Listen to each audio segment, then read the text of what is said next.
안녕하세요. 주와 말씀의 교회 매일 묵상입니다. 오늘부터 매일 성경 순서대로 다시 마태복음 말씀 함께 묵상하려고 하는데요. 오늘은 마태복음 1장 1절부터 17절까지 말씀 함께 묵상하며 기도의 자리로 나아가도록 하겠습니다. 이 마태복음은 예수님의 족보로 시작을 합니다. 복음서는 예수님께서 누구이시고 또 우리를 위해 어떤 일을 행하셨는지, 어떤 구원을 이루셨는지를 이제 역사적인 기록으로 우리에게 전해주는 성경이라 할 수가 있는데요. 그런데 이 마태복음은 예수님에 대해서 우리에게 알려줄 때 먼저 그분의 족보로 시작한다는 거죠. 그렇다면 이 복음서는 왜 예수님의 족보로 시작을 할까? 왜냐하면 당시 족보는 한 사람이 누구인지, 그 사람이 어떤 사람인지를 보여주는 일종의 이력서였기 때문에 그렇습니다. 즉, 마태복음이 예수님의 족보로 시작한다는 것은 예수님이 어떤 분이신지를 보여주는 이제 이력서로 시작하는 것과 이제 마찬가지라는 거죠. 지금도 이제 우리 과거의 우리나라 상황도 그러했는데요.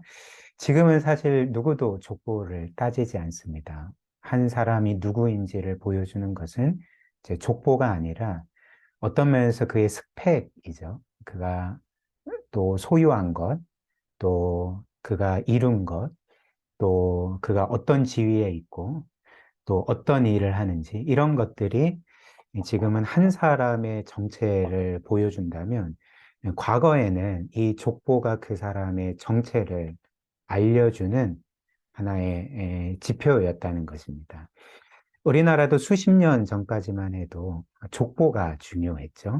그래서 한 사람이 어떤 성씨인지, 또 어떤 가문에 속했는지, 또 그의 조상은 누구인지, 이런 것들이 그 사람이 누구인지를 보여주는 이제 중요한 지표였던 것입니다. 이처럼 과거의 족보라는 것은 일종의 이력서였고, 이는 예수님의 시대에도 마찬가지였다는 거죠. 그렇다면 마태복음 1장에 기록된 예수님의 족보, 즉 이력서는 어떠합니까? 사실 예수님의 족보는 당시 사람들에게 큰 충격을 줄 정도의 내용이었습니다. 왜냐하면 예수님의 족보를 쭉 살펴보면 일반적으로 사람들이 숨기고 싶어 하는 부끄러운 가문의 과거가 그런 기록이 적혀 있기 때문에 그런 거죠. 그러니까 이력서로 따지면 자신의 최악의 모습을 보여주는 그런 내용이 예수님의 족보, 이력서에 기록되어 있었다는 것입니다. 일단 예수님의 족보를 살펴보면 당시 족보에는 여성에 대한 기록이 없었습니다. 그러나 예수님의 족보에는 무려 5명의 여인이 기록되어 있습니다. 그리고 이 5명의 여인 모두 당시 사람들의 눈으로 볼 때는 정상적이지 않은 것이죠. 한번 살펴볼까요? 일단 예수님의 족보에는 다말이라는 여인이 기록되어 있습니다. 다말은 누굴까요? 시아버지 유다를 유혹해서 관계를 맺은 그런 큰 죄악을 저질렀던 여인이었습니다. 또 라합이 기록되어 있는데 라합은 어떤 사람이었습니까? 가나안 족속의 기생이었던 거죠. 즉, 이 여성도 죄악된 삶을 살던 여성이었습니다. 또 룻도 기록되어 있는데 우리가 알다시피 룻은 이방 여인이었죠. 즉 유대인들 이스라엘 백성이 생각하기에 음, 죄악된 그리고 또 율법의 기준으로 볼 때는 그 불경한 그 이제 더러운 여인이 바로 이 룻이었던 것입니다. 또 예수님의 족보에는 우리아의 아내가 기록되어 있습니다. 우리아의 아내가 누구였을까요?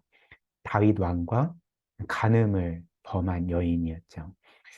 특별히 특이한 게 그 마태복음 1장의 예수님의 족보는 이제 의도적으로 밧세바라고 하지 않고 우리아의 아내라고 말하는 거죠. 어떤 의도가 있을까요? 다윗이 남의 아내와 간음했다. 그 큰 죄악을 저질렀다. 그리고 이런 죄악된 여인이 바로 예수님의 조상이다라는 것을 의도적으로 알려주기 위해서 밧세바가 아닌 우리아의 아내라고 기록되어 있는 것입니다. 마지막으로 예수님의 어머니인 마리아는 또 어떨까요? 어떤 면에서 결혼하기 전에 아기를 가졌으니 이제 미혼모라 할 수가 있는 거죠. 이렇게 5명의 여인 모두 당시 사람들이 보기에는 비정상적인 혹은 어떤 면에서 어떤 이들은 큰 죄인 취급받던 사람들이었던 것입니다. 또한 예수님의 족보에는 여성들만 기록되어 있는 것이 아니라 악한 왕들도 기록이 되어 있습니다. 예를 들어 볼까요? 예수님의 족보에는 아하스가 기록되어 있는데요. 이 아하스는 어떤 인물이었을까요? 자기 아들을 산채로 불에 태우어 우상에게 바친 너무나도 사악한 왕이었습니다. 또 문하세가 기록되어 있는데 문하세는 자신의 그 선대 왕이었던 히스기야가 종교개혁을 일으키며 당시 헐어버린 그 산당을 그 우상을 섬기는 산당을 다시 세우게 됩니다. 그래서 우상 숭배를 하고 여호와 하나님의 성전을 모독하고 많은 선지자들과 무고한 사람들을 죽인 너무나도 사악한 왕이었던 거죠. 그런데 성경은 이런 죄인들, 이런 악한 자들, 어떤 면에서 숨기고 싶은 부끄러운 과거들, 그 조상들을 예수님의 조상이라고 기록해 놓고 있는 것입니다. 이들이 예수님의 가족이었다는 거죠. 그래서 제가 말씀드린 것처럼 당시 족보는 한 사람의 이력서 아닙니까? 그렇다면 이런 그 악한 자들이 기록된 예수님의 족보 이력서는 당시 사람들이 생각하기에는 최악의 족보, 최악의 이력서였던 것입니다. 그렇다면 이 예수님의 족보 이력서는 우리에게 어떤 사실을 알려줄까요? 구세주 예수님의 족보에 이런 악한 자들이 기록되어 있다는 것, 이런 자들이 예수님의 가족이라는 것은 우리에게 어떤 것을 알려줍니까? 첫 번째로 누구든지 어떤 죄인이든지 예수님의 가족이 될 수 있음을 우리에게 알려주는 거죠. 사실 우리는 오늘 이 마태복음 1장에 기록된 이 예수님의 족보에 실린 죄인들, 악한 자들을 보며 쉽게 이런 반응을 보일 것입니다. 세상에 어떻게 이런 자들이 예수님의 조상이 될 수 있는가? 어떻게 이런 악한 자들이 예수님의 가족이 될 수 있지? 난 도저히 이해할 수가 없다. 네, 이런 반응을 보이지 않겠습니까? 그러나 한번 생각을 해 보십시오.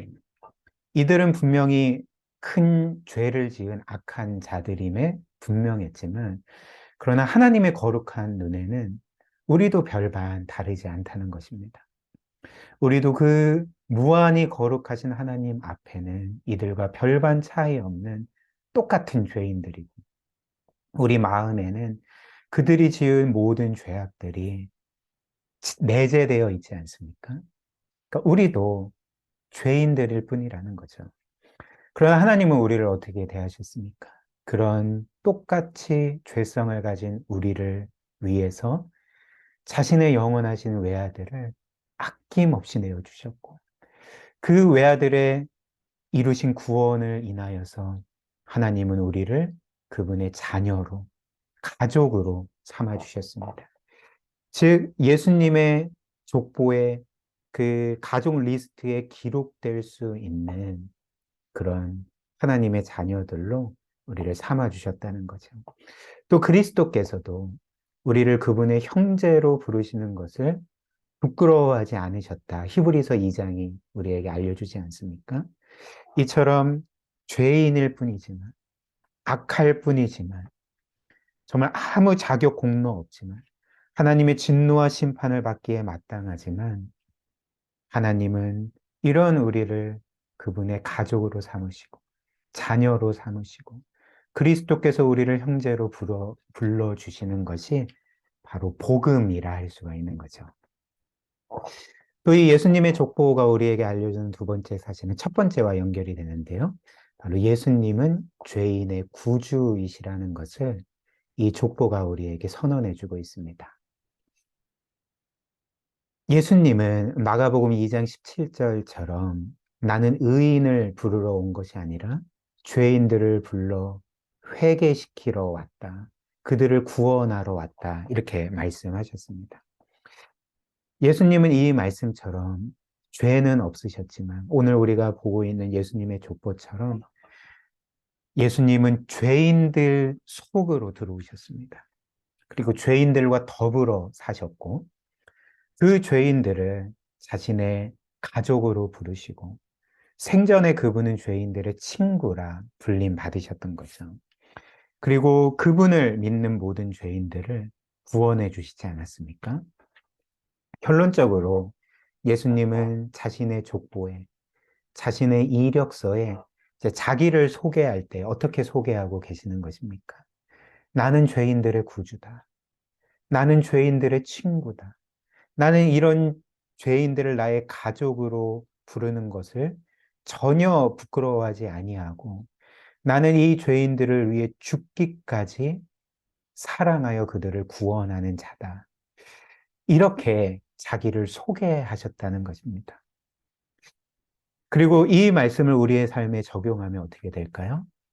이는 우리가 구원받기 전이나 구원받은 후나 똑같이 우리 자신이 예수님께 받아들여질 수 있는 조건 자체가 우리의 어떤 영적으로 훌륭한 이력서가 아니라는 거죠. 스펙이 아니라는 거죠. 예수님이 자기의 이력서에 나는 죄인의 구주다. 나는 죄인의 가족이다. 나는 죄인들의 친구다라고 말씀하신 것을 우리가 기억할 때 우리는 우리의 자격 공로가 아니라 우리의 영적인 이력서나 스펙이 아니라 오직 하나님의 사랑과 은혜로만 하나님께 구원받고 하나님께 받아들여지고 하나님의 자녀가 되고 예수 그리스도의 형제가 된다는 것을 이 말씀이 우리에게 다시 한번 알려주고 있는 것입니다. 이를 기억할 때 우리는 늘 믿음의 담대함으로 하나님께 나아갈 수 있고 그분을 우리의 아버지라 또 예수 그리스도를 우리의 맏형이라 부를 수 있고 이 모든 것으로 인해 감사함으로 예배하고 순종하는 삶을 살아갈 수 있을 것입니다. 우리 함께 기도할까요? 오늘 말씀처럼 우리는 하나님의 자녀가 될 수 없는 자들이지만 그리스도 안에서 우리를 자녀로 삼아주신 하나님의 놀라운 은혜를 기억합시다. 그래서 이것을 늘 기억하며 감사함으로 예배하고 순종하며 하나님의 뜻대로 사는 삶 살도록 먼저 기도하고요. 또 하나님께서 이처럼 우리를 오직 은혜로만 대해 주셨다면 우리도 모든 사람들을 그들의 자격과 공로에 따라 대하는 것이 아니라 그들의 어떤 훌륭함에 따라서 대하는 것이 아니라 그들을 은혜로 대해야 되지 않겠습니까? 은혜로 받아주고 섬겨야 되지 않겠습니까? 이런 예수 그리스도 닮은 삶 살아가게 해달라고 우리 말씀 기억하며 함께 기도하도록 하겠습니다.